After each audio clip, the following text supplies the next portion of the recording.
কোচবিহার রাসমেলা সম্পর্কে কিছু তথ্য। কোচবিহার রাসমেলা হলো পশ্চিমবঙ্গের কোচবিহার জেলার একটি জনপ্রিয় মেলা। রাস পূর্ণিমার সময় এই মেলা অনুষ্ঠিত হয়। 1812 সালে রাস পূর্ণিমার দিন কোচবিহারের মহারাজা হরেন্দ্র নারায়ণ ভেটাগুড়িতে নিজের রাজপ্রাসাদে প্রবেশ করেন। এই উপলক্ষে রাজপ্রাসাদের বাইরেই মেলাও বসে। পরবর্তীতে কোচবিহার শহরে রাজপ্রাসাদ তৈরি করা হয়।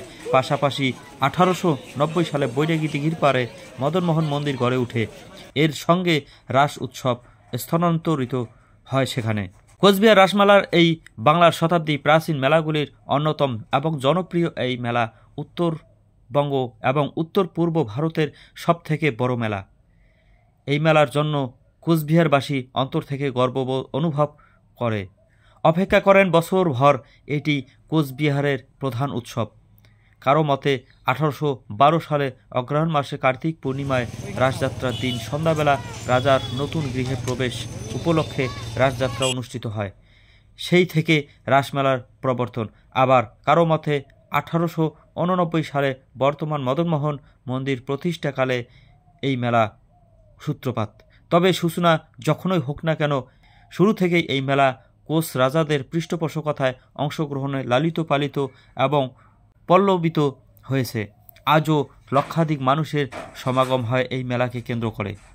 কার্তিক অগ্রহায়ণ মাসে পূর্ণিমার মন্দির চত্বরে রাসচক্র ঘুরিয়ে বর্তমানে মেলার উদ্বোধন করেন জেলা শাসক, কখনো বা কোনো মন্ত্রী।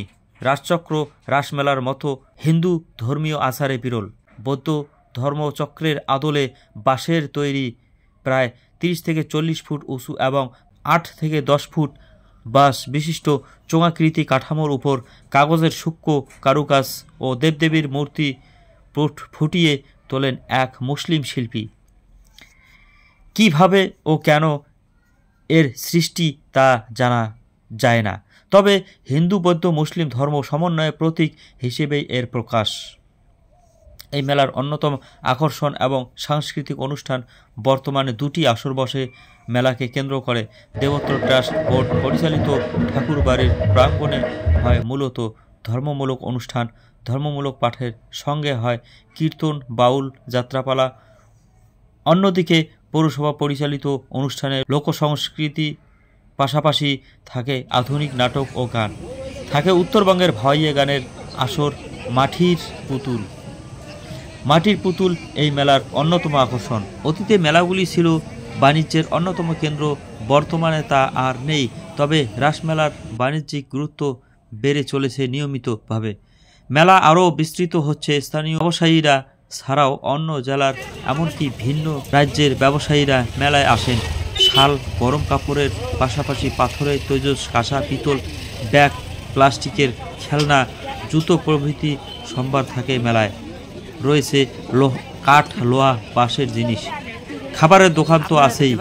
ভাঙা মেলাতেও থাকে লক্ষ মানুষের ভিড়। হারিয়ে যাওয়া বহু পুরনো মেলার ভিড়ে কোচবিহারের রাসমেলা উজ্জ্বল ব্যতিক্রম।